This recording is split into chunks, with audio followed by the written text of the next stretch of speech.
എമ്പുരാൻ സിനിമയുടെ first single ഇന്ന് ഉച്ചയ്ക്ക് 1:08 റിലീസ് ചെയ്യും. ഇനി എമ്പുരാൻ സിനിമയുടെ പ്രീ സെയിൽ അപ്ഡേറ്റിലേക്ക് പോവാം.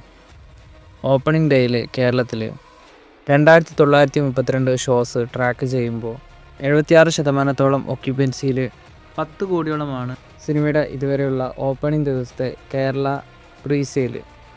ഇനി ഇതുവരെയുള്ള ഫാൻ ഷോസിൻ്റെ കണക്കുകളോട് കൂട്ടുമ്പോൾ 11 കോടിയോളമായിരിക്കും സിനിമയുടെ കേരള പ്രീ സെയിൽ. എമ്പുരാൻ സിനിമയുടെ ഓപ്പണിംഗ് ഡേയിലെ കണക്കാണിത്. ഇനി സിനിമയുടെ വീക്കെൻഡ് കേരള പ്രീ സെയിൽ എത്രയാണെന്ന് നോക്കാം. ആദ്യത്തെ 4 ദിവസം കൊണ്ട് വീക്കെൻഡിൽ 20 കോടിയോളമാണ് സിനിമയുടെ കേരള പ്രീ സെയിൽ. എമ്പുരാൻ സിനിമയ്ക്ക് ഇപ്പോൾ ഒരു റെക്കോർഡും കിട്ടിയിട്ടുണ്ട്.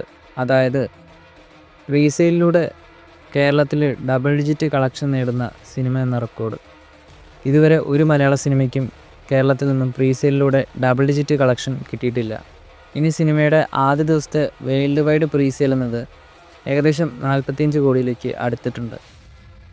ആദ്യത്തെ 4 ദിവസത്തെ സിനിമയുടെ വീക്കെൻഡ് പ്രീ സെയിൽ 60 കോടിയോളമാണ് ക്രോസ് ചെയ്തിരിക്കുന്നത്. എമ്പുരാൻ സിനിമയുടെ കൗണ്ട് ഡൗൺ പോസ്റ്റർ വന്നിട്ടുണ്ട്. ഇനി 2 ദിവസം കൂടിയാണ് എമ്പുരാൻ സിനിമയുടെ റിലീസിനുള്ളത്. സിനിമയിലെ വില്ലനെ ഉൾപ്പെടുത്തിക്കൊണ്ടുള്ള ഒരു പോസ്റ്ററാണ് ഇപ്പോൾ വന്നിട്ടുള്ളത്. എമ്പുരാൻ സിനിമയിലെ ഈ ഒരു വില്ലൻ ആരാണെന്ന് സിനിമയുടെ ടീം ഇതുവരെയും പുറത്തുവിട്ടിട്ടില്ല. എന്നിരുന്നാലും ഈ ഒരു പോസ്റ്റർ കാണുമ്പോൾ റിക്യൂൻ എന്ന ഹോളിവുഡ് നടനായിരിക്കും ഇതെന്ന് ആ ഒരു ബോഡി ലാംഗ്വേജ് ഒക്കെ കണ്ടിട്ട് നമുക്ക് തോന്നുന്നുണ്ട്. ഒരു ഹോളിവുഡ് സിനിമയുടെ പോസ്റ്റർ എന്ന് തോന്നിക്കുന്ന തരത്തിലുള്ള ഒരു സ്റ്റാൻഡേർഡ് ഈ ഒരു പോസ്റ്ററിൽ നമുക്ക് കാണുന്നുണ്ട്. ഇനി സിനിമയിലെ വില്ലൻ ആര് തന്നെ ആയാലും എമ്പുരാൻ സിനിമ വൻ വിജയമായിട്ട് മാറട്ടെ എന്ന് തന്നെ നമുക്ക് പ്രതീക്ഷിക്കാം. എമ്പുരാൻ സിനിമയുടെ കൂടുതൽ അപ്ഡേറ്റുകളുമായി അടുത്തൊരു വീഡിയോയിൽ കാണാം.